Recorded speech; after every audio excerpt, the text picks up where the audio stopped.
Durante os primeiros momentos ali da produção, a primeira coisa que o Steven Spielberg fez foi chamar o pessoal que ia fazer os animatrônicos. Por causa do Jaws, do ET, entre outras obras, o Steven Spielberg é conhecido por usar os animatronics em cena bastante. O Tubarão, ele era feito com um animatronic e tudo mais, e o ET também. Naturalmente, teríamos dinossauros em animatronic nesse filme, e aqui já era a década de 90. Para essa tarefa foi chamado nada menos do que Stan Winston e seu estúdio para a confecção e manutenção dos animatronics. Salve, salve, rapaziada, passando aqui rapidão pra dizer que este vídeo que você está assistindo é um corte de um documentário completo de mais de 1 hora que temos no nosso canal principal sobre o primeiro Jurassic Park. Então, caso você goste do que você vai ver aqui, siga o link da descrição ou na tela final para assistir o episódio na íntegra. Ele contou com o topo, a nata da tecnologia que se tinha naquela época, e ele ficou muito surpreso quando eles começaram a construir os primeiros modelos dos dinossauros em animatronic. Construíram primeiro uma miniatura para ver se ficava mais ou menos parecido ali com o que eles tinham nas primeiras artes conceituais dos filmes, desenhos que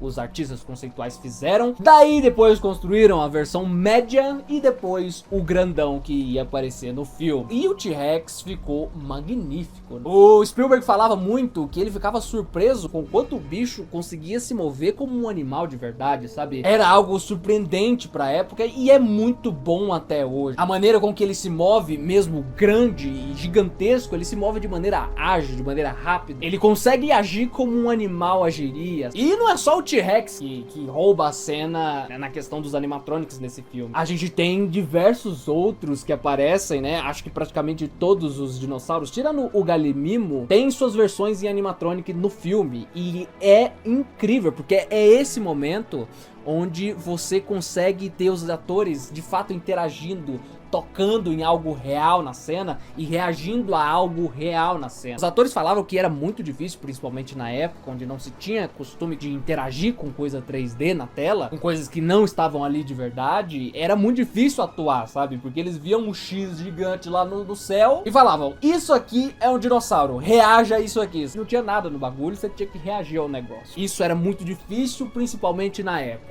Os atores acabaram tirando de letra, no final das contas, porque eles são muito bons e o trabalho deles é simular essas emoções. E os animatronics estavam lá para justamente trazer essa parada da reação genuína aos bichos, porque eles não devem nada um animal real. Tem cenas inteiras nesse filme que são filmadas 100% com animatronics. Estamos falando aqui do Dilophosauro, que é 100% animatronic, do Triceratops, que é 100%, a cena do Triceratops é 100% animatronic e é sensacional. Eu acho que esse é o animatronic mais surpreendente do filme inteiro, porque ele é um animatronic de corpo inteiro, você tem ali toda uma atenção aos detalhes da movimentação do bicho e como ele estava doente, estirado no chão.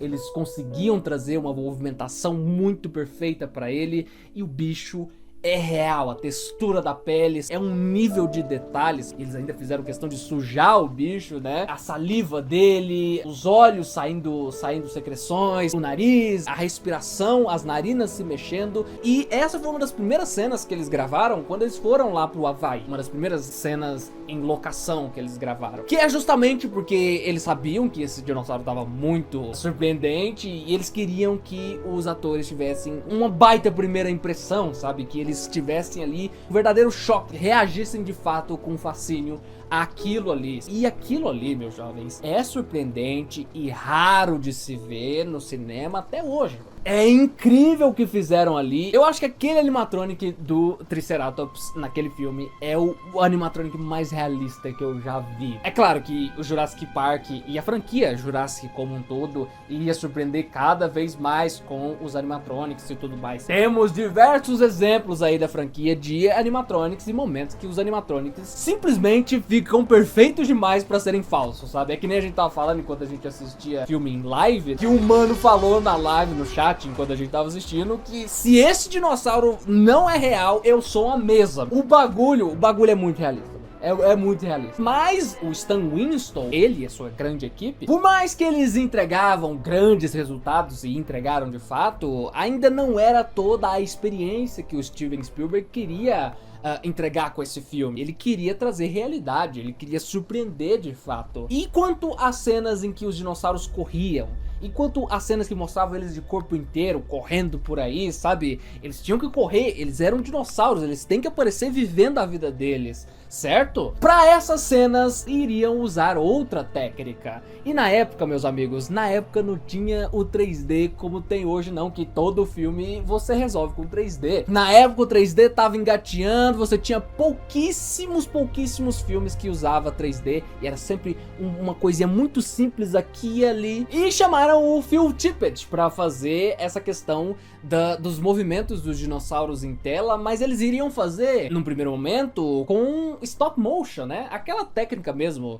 de Coraline, de vários filmes como Fuga das Galinhas, e mesmo filmes antigos como os primeiros Star Wars, quando você tinha um animal fantástico se mexendo na tela, era stop motion, aquela técnica que você tem uma maquete, um boneco, e você vai mexendo esse boneco e tirando fotos e fazendo o movimento frame por frame com fotos e tudo mais. Nessa época a gente tinha já um stop motion muito mais refinado do que se tinha antigamente, mas mesmo assim o Steven Spielberg não estava muito satisfeito com os resultados desses primeiros testes com o stop motion. Ainda faltava alguma coisa. Foi muito útil para criar os storyboards, inclusive tem storyboards completos feitos em stop motion desse filme, mas ainda não chegava lá. Faltava um pouco de realismo, principalmente no movimento, que ficava meio duro, por mais que o comportamento, a linguagem corporal dos bichos era muito avançado, porque os caras eram os melhores do mercado nisso, ainda não chegava lá. Stop motion não era realista o suficiente. E foi quando o Dennis Murray ligou pro Steven Spielberg. Ele é supervisor e especialista em efeitos visuais da Industrial Light and Magic, que é aquela empresa de efeitos especiais que o George Lucas criou lá pra fazer o Star Wars na década de 70. E eles eram referência ali naquela época, é a principal, se pá, empresa de efeitos visuais, e é até hoje uma das principais, uma das maiores de todas. E naquela época tava começando a surgir esse fenômeno do 3D. Era muito vanguarda o bagulho, poucos filmes usavam, mas ele ligou pro Spielberg falando: eu acho que você podia fazer uns testes e tentar fazer esses dinossauros em 3D. É uma tecnologia que tá evoluindo muito aí, o que você acha? E aí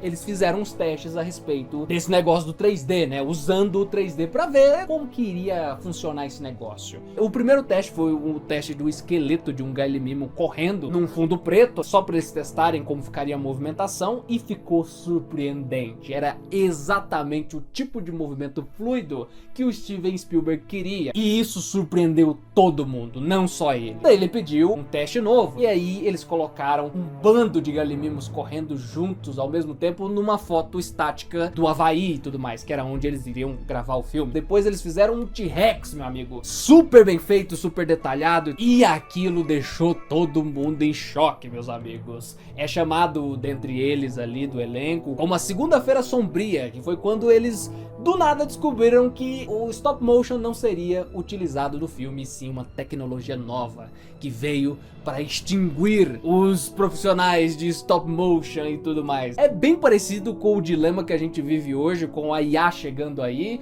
e o pessoal começando a ficar com medo que vai ficar sem emprego e tudo mais. É mais ou menos o mesmo dilema, só que com o 3D chegando. É, meus amigos, nessa época ninguém sabia. O público, por exemplo, não sabia o que era 3D. O público, por exemplo, não tinha afinidade nem com o computador.